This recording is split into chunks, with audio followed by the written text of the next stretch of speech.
Magandang araw po sa inyong lahat. Bago natin simulan ang kwento, ay muli ko lang pong hihilingin sa inyong mga mabubuting puso na pumindot ng like at mag-comment na rin ng kahit present man lang.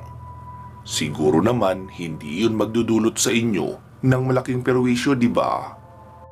Pindutin na habang nakikinig. Salamat sa iyo, katribo ah. Ipagpatuloy na natin ang kwento. Makalipas ang ilang minuto, ay nakita na ni Lino sa unahan ang isang napakalaking ahas na may maraming ulo na hinahabol ang mga zombies na tumatakbo papalayo. Walang kalaban-laban ang mga zombies sa bilis tumuklaw ng mga ulo ng ahas na tinatawag na Hydra. Tila naglalaro pa ang nilalang dahil pinipitik ng buntot ang mga zombies at kapag nasa ere na ay saka sasaluhin ng mga bibig at nag-aagawan pa sa pagsalo ang siyam na mga ulo. Naku, sana naging kwento na lang talaga ang nilalang na iyon. Kaso, totoo na eh. Ayan lang siya sa harapan. Takot na wika pa ni Mancio. Lahat sila ay nakasilip sa gilid ng kanilang pinagtataguan habang kinakabahan sa maaaring mangyari sa kanila kapag naubos na ng mga ahas na iyon ang mga pinaglalaroan nilang zombies. Ilang saglit pa ay wala na silang naririnig na tunog mula sa mga engkantong zombies. Ibig sabihin ay naubos na ng Hydra. Muli silang nagsisilip at nakita nilang sumisid na sa malambot na buhangin ng disyerto ang nilalang, pero papunta sa direksyon ng nawasak na templo ang tungo noon.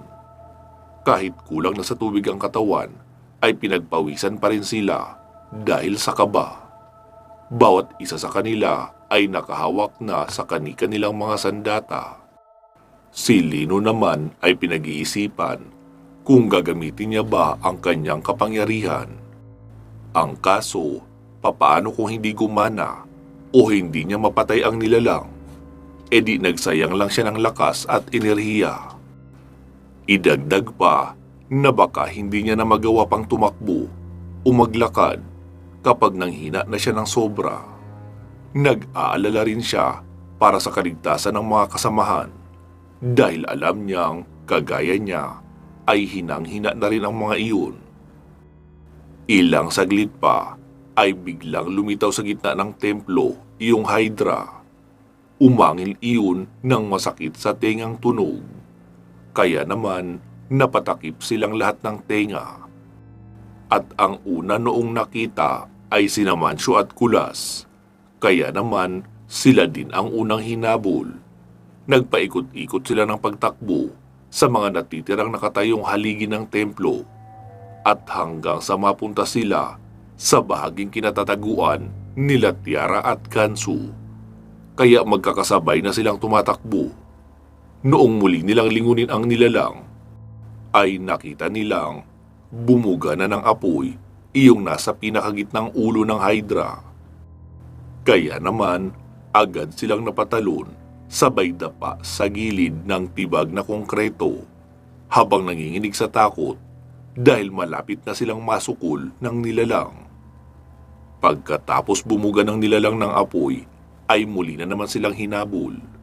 Si Lino at Tingting naman ay naroon lang sa kabilang bahagi nakatanaw. Kuya Lino, anong gagawin natin? Tanong pa ni Tingting. Hindi na muna sumagot si Lino at tiningnan ang ginagawa ng Hydra sa kanyang mga kasama.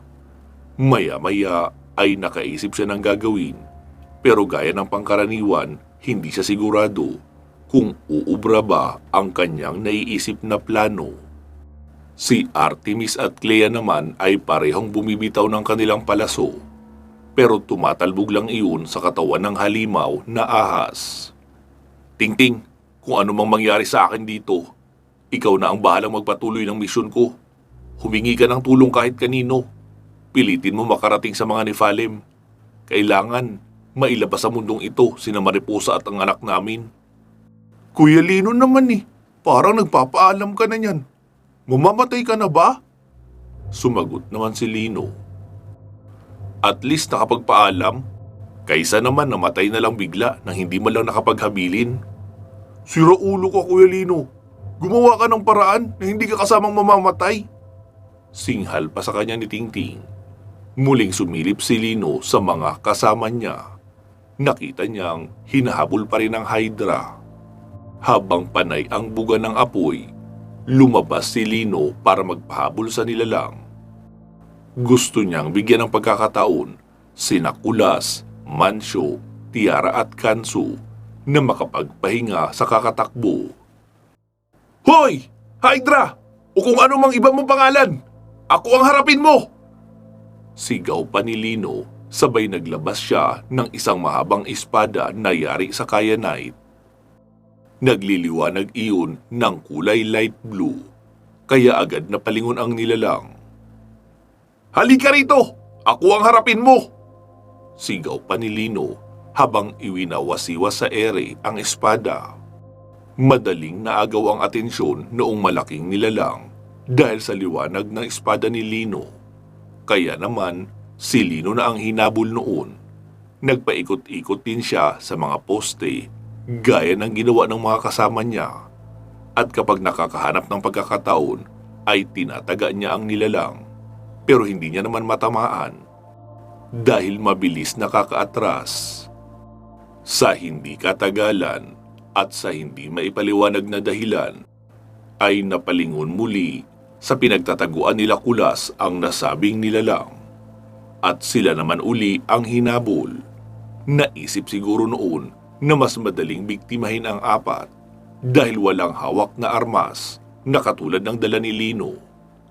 Lintik kang ahas ka! Ako na nga mismo nag-iimbita sa'yo!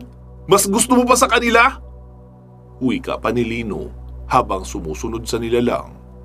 Dahil sa haba noong ahas ay hindi napansin ni Lino na papahampas na mula sa kanyang likuran ang dulong bahagi ng buntot. Sapul si Lino sa tagiliran at mataas ang kinatalsikan niya sa ere. Pumalo pa siya sa isang poste. Saglit siyang nahilo at natuloy sa pagkawala ng malay. Pero dahil sa kasisigaw ni Ermitanyo sa loob, kaya nagising rin agad si Lino. Tamang-tama na nakita niyang na-corner na ang apat dahil naroon na sila sa may kanto hindi kalayuan kay Lino. Bumuelo na ng pagsinghap ng hangin ang nilalang na mukhang naghahanda na uli para bumuga ng malaking apoy. Kahit kinakapos pa ng hininga ay pinilit ni Lino na tumayo, tumakbo at tumalon patungo sa harapan ng apat niyang mga kasama. Habang ginagawa niya iyon ay kasabay ang pag-usad ng orasyon para gumawa ng barrier. At sakto lang ng pagkabuga ng apoy noong nilalang ay nakapagpalabas na rin ng barrier si Lino. Kaya naman hindi natusta ng apoy ang mga kasama niya. Tinulungan ni Kulas at Mancio na itayo si Lino. Bigla kasi itong nanghina ng sobra. Gawa iyon ng paggamit niya ng kapangyarihan. Nanatili pa rin naman ang barrier sa paligid nila. Patuloy sa pagbuga ng apoy ang nilalang, pero hindi makatagos kina Lino. Hanggang sa makita nilang unti-unti nang nagiging manipis ang barrier. Dahil sa unti-unti ring pagkawala ng malay ni Lino. Habang abala sa pagbuga ng apoy kina Lino ang nilalang, ay tumakbo naman si Tingting papunta sa may looban pa na bahagi ng sirang templo. Naghanap siya ng magagamit na panlaban sa Hydra. May mga lumang kasangkapan pa naman roon. Nagulat siya noong may marinig na kumakaluskos sa kanyang likuran. Pagkalingon niya ay sina Clea at Artemis pala. Tingting, anong gagawin natin? Kaunti na lang, mawawala na ang bisa ng barrier ni Lino. Magiging abo na silang lahat roon. Wika pa ni Clea. Hindi pwedeng mangyari yun, Clea, kaya bilisan natin maghanap ng paraan. Pare-pareho na silang tatlo na naghahanap ng magagamit na sandata pero wala talaga. Hanggang sa mapansin ni Tingting ang isang malaking bilog na kalasag na hawak ng isang putol na statue. Yari iyon sa asero dahil kulay maduming pagkadilaw. Tama, pwede yun. Wika pa ni Tingting. Sabi naman ni Clea, ang alin? Tara Artemis, tulungan niyo ako. Buhatin natin ang bilog na kalasag papunta sa may bungad ng templo. Kahit hindi alam ang plano ni Tingting, ay nagtiwala na lang din si Artemis. Dahil kahit siya na isang dating general kagaya ni Kansu, sa pagkakataong iyon ay blanco na rin siya. Wala na rin siyang maisip na paraan para mailigtas ang mga kasama o maging ang sarili.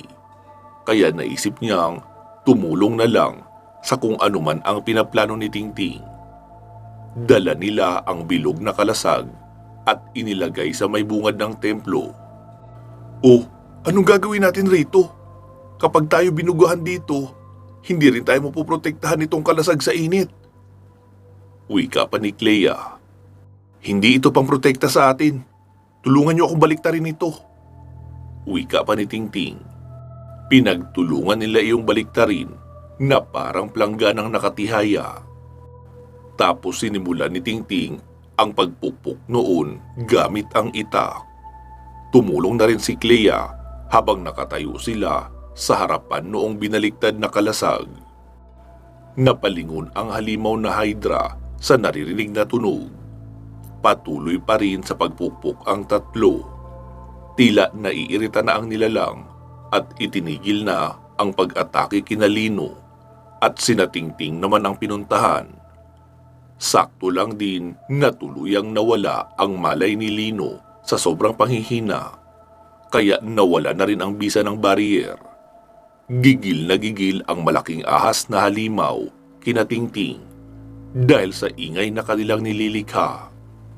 Noong papalapit na ito ay bumuelo na sa pagbuga ng apoy at noong sakto na ang distansya ay itinodo na nga noon ang pagbuga ng apoy patungo kina Tingting, Clea at Artemis.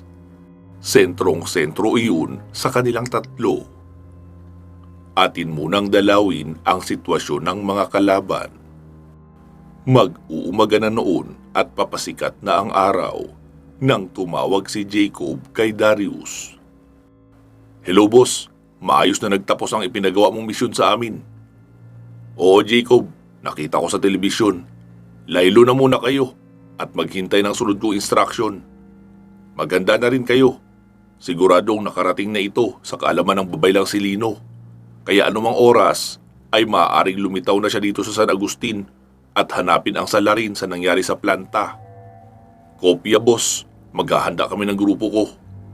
Sagot pa ni Jacob na siyang pinuno ng mga taong lobo na tauhan ng Black Triangle. Hinarap ni Darius si Olga, ang babaeng may lahing ahas na kanyang kanang kamay. Olga, narito na ba sa San Agustin si Amador? Aalamin ko boss, kausap ko yun kahapon. Ang sabi naman ay paalis na sila para magtungo rito. Sige, bilisan mo. Oras na para kumilos siya. Agad idinayal ni Olga ang cellphone. Hello, si Tricia ito. Oh, Tricia, nasaan kayo ni Amador? Narito na Miss Olga sa San Agustin. Saan sa San Agustin? Sa Lionsgate Casino. Ipasa mo kay Amador ang telepono at gusto ko siyang makausap. Naku Miss O, cannot be reached siya ngayon. Malamang nasa bandang alapaap na papuntang langit dahil 2 sariwang bebot ang kasama niya ngayon sa silid. Ang hilig-hilig talaga ng matandang yan. Sige Tricia, sabihin mo sa kanya na mamayang gabi ay proceed na kayo sa San Agustin Parish Church. Panahon na para magkaroon ng bagong kura paroko ang simbahang iyon. Opo Miss O, makakarating ang mensaheng iyan kay Boss Amador. Wika pa ng isa sa mga alalay ni Amador. Si Amador ay isa sa mga tauhan ng Black Triangle na siyang kanilang inaatasan na magpapanggap bilang pari sa mga lugar na kanilang sinasako para maging ang simbahan ay hawak nila. Ito ang namumuno sa mga panggabing pagtitipon at pagsasagawa ng ritual kung saan iinom sa isang ginintuang kupita lahat ng kapanalig upang mapagtibay ang kanilang pananampalataya at walang kaalam-alam na dugo at laway ng mga aswang ang nasa loob noon na hinaluan ng maraming wine para maging manamis-tamis ang lasa. Isa iyon sa kanilang paraan para makapagparami ng miyembrong aswang. Si Amador ay hindi aswang o walang kahit anong espesyal na kakayahan, maliban sa galing nito na magpanggap bilang isang pari. May kaalaman din ito sa iba't ibang ritual pang simbahan, kaya hindi madaling pagdudahan na isa siyang peke. Nagsasagawa rin siya ng malakihang misa, kung saan memoryado niya ang lahat ng kanyang sasabihin. Bilang kapalit ay sa kanyang bulsa mapupunta lahat ng alay ng simbahan na makukuha. Maaari niya ring pagsamantalahan lahat ng mga miyembrong kababaihan na sakop ng kanyang itinatayong kulto. Matapos magpakasasa sa 2 dilag sa loob ng silid, ay malawak ang ngiti na lumabas si Amador. Sinalubong naman siya agad ni Tricia. "Boss, may mensahe galing kay Boss Darius." "Oh, ano daw?" "Mamayang gabi daw, proceed na tayo sa simbahan. Nakahanda na iyon sa pagdating ng kanilang bagong kura paroko." "Nice! Makakapamili na naman ako ng bagong makakasama sa pagbiyahe sa langit." Nakangiting wika pa ng matanda na mahilig sa sariwa. Sa bahagi naman nila Darius, nagsalita si Olga. "Boss Darius, ayos na si Amador. Narito na siya sa San Agustin. Nasabihan ko na magtungo mamayang gabi sa simbahan para maging bagong kura." "Magaling, Olga. I-dial mo na muna ang numero ni Gordon. Kailangan na nilang ihanda ang pagpipwestuhan ni Amador." Matapos mai-dial ang cellphone, ay iniabot na iyon ni Olga kay Darius. "Hello Gordon, pumunta ka na mamaya sa simbahan. Maglinis na kayo roon para bakante na ang posisyon ng pagkakura paroko. Darating na rin mamaya si Amador. I-assist nyo siya sa kanyang transition. Kailangan smooth transition lang ha. Walang alingas-ngas sa media. Iligpit lahat ng nakakasagabal sa tahimik na paraan." "Kopya boss, forte namin ang tahimik na pagliligpit, kaya makakaasa ka dyan." "Magaling Gordon, sige na, simulan nyo na." "Sige boss." Sagot naman ang kabila at pinatay na ang tawag. Kinagabihan, abalang naglilinis ng simbahan ang mga kabataang volunteer kasama ang 2 janitor. Naghahanda sila para sa misa kinabukasan, kaya kailangan walang kalat na matatagpuan saan mang sulok ng simbahan. Maging ang mga electric fan na nakadikit sa dingding ay mabusisi nilang nililinisan at sinisiguradong hindi matatanggal ang takip kapag ginamit na kinabukasan. Nang may pumasok na 3 individual, 2 lalaki at 1 babae. Walang pakundangan sa pagtapak ang mga iyon sa basang sahig na pinupunasan ng map ng ilang volunteer. "Ma'am, sir, teka lang po. Sarado na po ang simbahan ngayon dahil oras ng paglilinis para sa misa bukas." Wika pa ng isang binata. "Ah, ganun ba? Huwag kang mag-alala. Hindi mo na problema ang misa bukas dahil hindi ka na makaka-attend roon." Wika pa ng lalaking si Raven na siyang kanang kamay ni Gordon. Hinawakan noon ang leeg ng binata at iniangat sa ere. Agad namang lumapit ang ibang kalalakihang naglilinis. Pero 2 sa kanila ay nahawakan na ng kasamang si Kyle. "Oops! Saan kayo pupunta? May itatanong pa ako sa inyo. Nasaan ang kura paroko rito?" Wala siya. Umalis." Sigaw pa ng isa. "Ah, wala pala ha. E di sige." Wika pa ng binatang asbo, sabay sakal ng mas mahigpit sa isa at sinagpang naman sa leeg ang isa pa. May dalagang napatili na kasama sa mga naglilinis. Tatakbo na sana iyon, pero mabilis na isara ng asbo na si Irma ang pintuan. Uy, walang lalabas ha. Narito sa loob ang kasiyahan. Sabay sagpang noon sa leeg ng dalaga. Halos lahat sila ay pinagsasagpang ang leeg ng mga taong naroon. Kaya iba't ibang tunog ng palahaw ang nagpaingay sa loob ng simbahan, hanggang sa may isang boses ng matanda ang sumigaw. Itigil nyo yan, mga kampo ng kadiliman! Sa ngalan ni Jesus ay pinapalayas ko kayo sa tahanan ng Panginoon! Whatever, tanda, hindi mo na kailangan sabihin pa yan. Aalis na rin kami pagkatapos ka naming patayin. Mabilis na sumugod si Raven sa matandang pari at isang malakas na pagkalmot ang iginawad noon sa leeg ng matanda. Sumirit ang masaganang dugo at humandusay ang matanda sa marmol na sahig ng simbahan. Pagkatapos noon ay muli nang bumalik sa may likuran at ipinagpatuloy ang pagkain ng laman loob noong mga kabataang kanilang pinaslang. Makalipas ang kalahating oras ay nagulat ang tatlo noong bumukas ang pintuan. Akala nila ibang tao, pero iniluwa noon sina Amador at ang dalawang alalay na sina Tricia at Jerome. My goodness! Ito ba ang paghahanda sinasabi ni Darius? Iligpitin ang iiwanan niyo sa amin yan eh. Dismayadong wika ni Amador. Sumagot naman si Raven. Huwag kang mag-alala, Amador. Wala kayong kailangan ilibing dito. Dadalhin namin lahat ng katawang narito. Maraming gutom na sikmura sa hideout. Malaking pakinabang ito sa kanila. Lalo at puro ito kabataang sariwa. Inilabas ni Kyle ang mga dala niyang cadaver bag at nagtulong-tulong na ang tatlo na ipasok lahat ng katawan doon sa mga bag, kasama na ang katawan ng pari. Noong matapos sa pag-iimpake ay nagsalita na si Raven. Oh, see? Di ba walang kalat? Kaya nyo nang ligpitin ang kaunting dugo sa sahig. Anong silbi ng mga bataan mo kung wala naman pala silang kailangan linisin? Wika pa ni Raven at umalis na ang tatlo na sumakay sa dala nilang sasakyan na itim na van. Napailing-iling na lang si Amador noong maiwan silang tatlo sa loob. Agad nang sinimula ng tatlo ang pagsiset up sa simbahan. Kailangan pa nilang alamin ang mga aktibidad ng simbahan para sa buong linggo, para hindi maging kaduda-duda ang transition.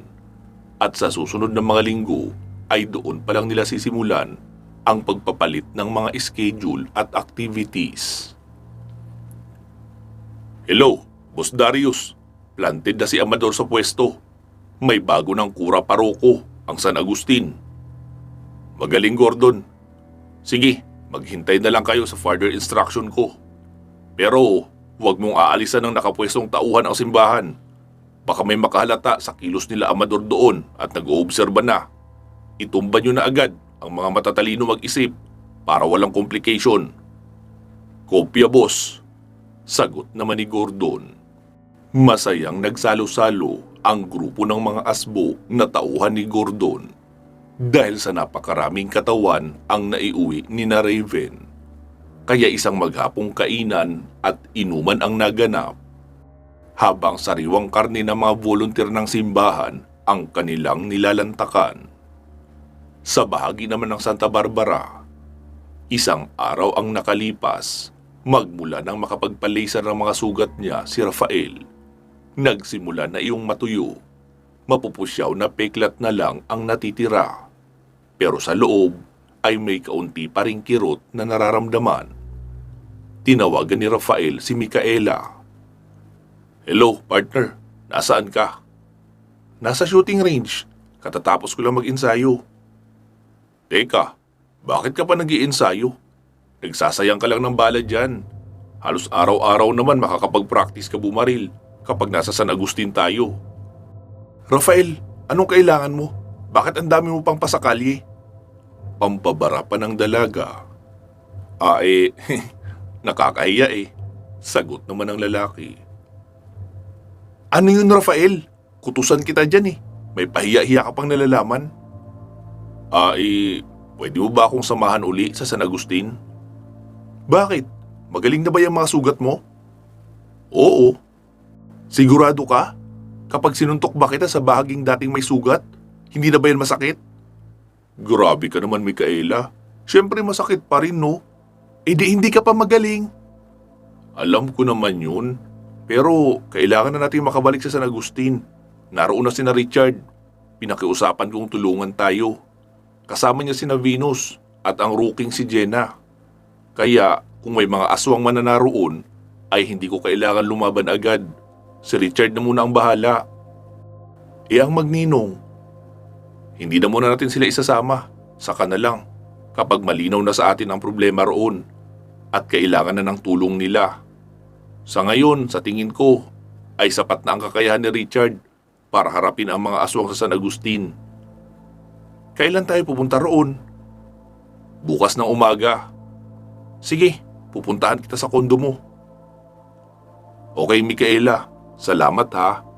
Uwi ka pa ni Rafael, pero hindi na siya sinagot ni Micaela. Pinagpatayan na lang siya agad ng telepono. May dalaw ba yun? Ang sungit eh. Bulong pa ni Rafael sa sarili. Atin namang balikan ang mga naganap kina Lino sa mundo ng mga engkanto. Pagkabuga ng halimaw ng apoy ay mabilis tumalon sa magkabilang gilid ang tatlo, kasabay ng paggulong upang makapagkubli sa likuran ng mga poste. Kahit naman kasi wala na sila sa tapat ng kalasag, ay baka maabot pa rin sila ng apoy na ibubuga noong malaking ahas. Dahil sa malaking apoy talaga ang ibinubuga noon. Dahil sa ang pabilog ng kalasag ang tinamaan ng pagbuga ng apoy, kaya kumurba ang direksyon ng apoy at diretsyong bumalik sa pagbumuka ng 9 na ulo na ahas. Nagpakawala ng matinis na tunog ang mga iyon, pero sa bandang huli ay naging abo ang 8 maliliit na ulo. Maliban sa pinakagitna, nalapnos lang iyon pero buhay pa. Napalugmok sa buhanginan ang katawan noong malaking ahas, habang ang natitirang isa ay matindi ang lapnos na natamo. Gumagalaw-galaw pa rin iyon. Sumigaw ng malakas si Clea. Kailangan maputol ang panghuling ulo, dahil kung hindi, muli lang din mabubuhay ang 8. Doon na nakita ni Kansu na iyon na ang kanyang pagkakataon para tumulong. Umusal siya ng orasyon para paganahin ang kapangyarihan ng kanyang espada ng hari. Humaba iyon kaunti at naglabas ng dilaw na liwanag. Agad siyang lumapit sa nilalang na nakalapag sa buhanginan ang buong katawan habang gumagalaw-galaw pa kaunti ang panghuling ulo. Pagkalapit ay buong puwersang tinagpas ni Kansu ang panghuling ulo noon, kaya naputol iyon at gumulong sa lupa. Lumapit naman siya sa bahaging pinakapuno ng 9 na ulo at iyon naman ang kanyang pinutol. Dahil sa taglay na kapangyarihan ng espada ni Kansu, kaya nagawa noong maputol ang ulo ng malaking ahas. Kahit pa isa iyong nilalang ng salamangka. Tuluyan na ngang binawian ng buhay ang malaking ahas na may 9 na ulo na tinatawag na Hydra. Binalikan nila Tingting ang pwesto nila Lino. Kahit anong gising nila ay hindi talaga magising si Lino. Sabi ni Tiara, kailangan na natin uli magsiinom ng tubig. Pati si Lino ay painumin din natin kahit wala siyang malay.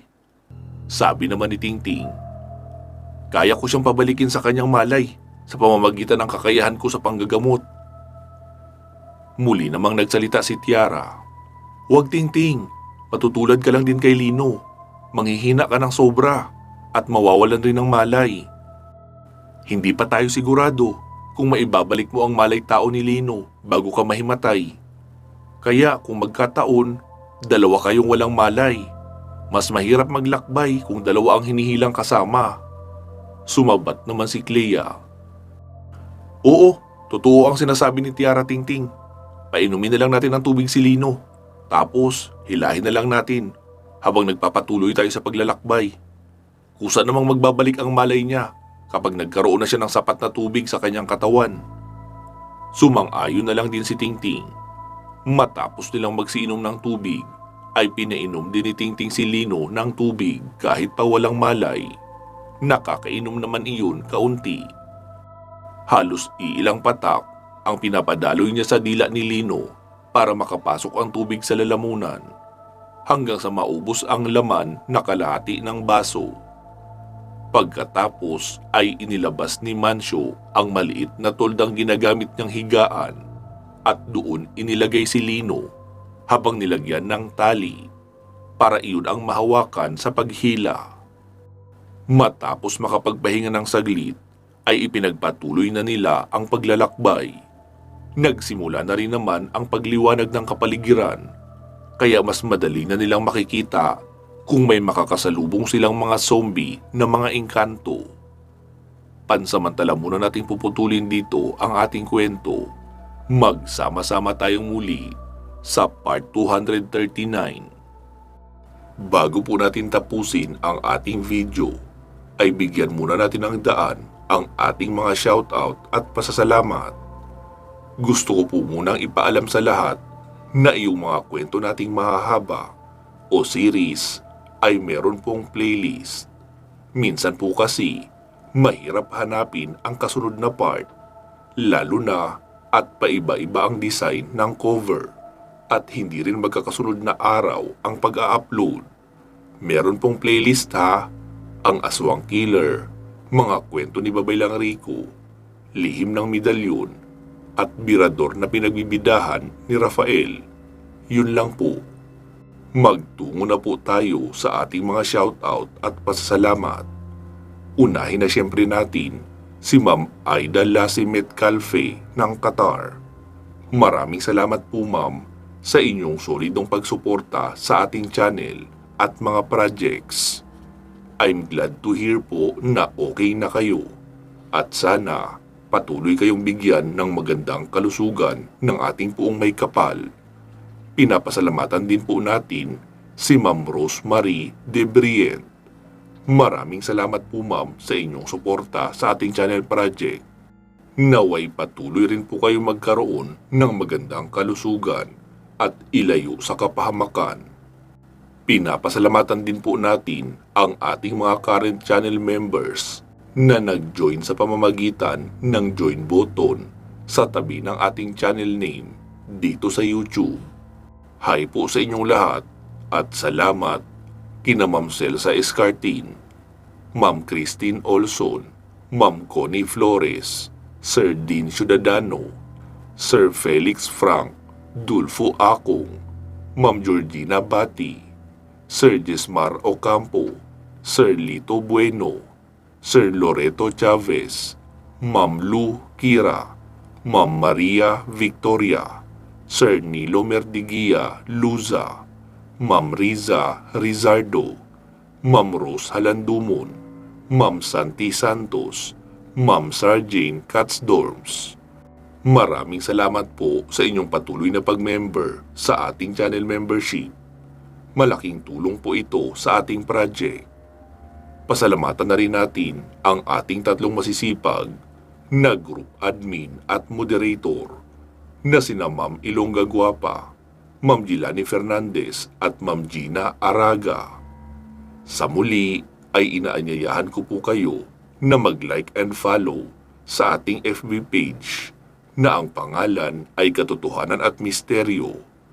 Active na po ang page na iyon at meron na rin iyong upload na horror story araw-araw. Kaya pwede rin kayong makinig roon. Last but not the least, pinapasalamatan ko rin kayong lahat na mga regular listeners ng ating dalawang horror channels. Ito po ay ang Katotohanan at Misteryo at ang Kwentong Aswang Comics. Siguraduhin nakasubscribe po kayo sa parehong channel ha. Sana po ay patuloy pa rin kayong makinig kahit pa hindi ako ang boses ng nagsasalita. Karamihan kasi ng mahahabang series natin ay ipinapagawa ko sa ating mga guest narrator. Pero syempre, ang Aswang Killer, Lihim ng Medalyon at ang kwento ni Babaylang Rico ay ako talaga ang magnanarrate noon. Balikan nyo rin po sana iyong mga luma nating video na na-upload ng 2 years ago to present. Siguradong marami pa doon ang hindi nyo napapakinggan, lalo na ang mga bago lang dito sa ating channel. Maraming salamat po sa patuloy niyong pagsuporta sa ating mga channels. Naway sa araw-araw niyong pagtambay sa YouTube ay kasama ang ating channel sa inyong dinadalaw. Kahit ako na ang huli niyong pakinggan ay ayos pa rin iyon sa akin. Masaya pa rin ako doon at ipinagpapasalamat ko na iyon ng malaki. Naway pagpalain kayong lahat ng ating puong may kapal at bigyan palagi ng malusog na pangangatawan. Magsama-sama po tayo muli sa iba pang mga paparating nating kwento. Mag-iingat po kayo palagi at hanggang sa muli.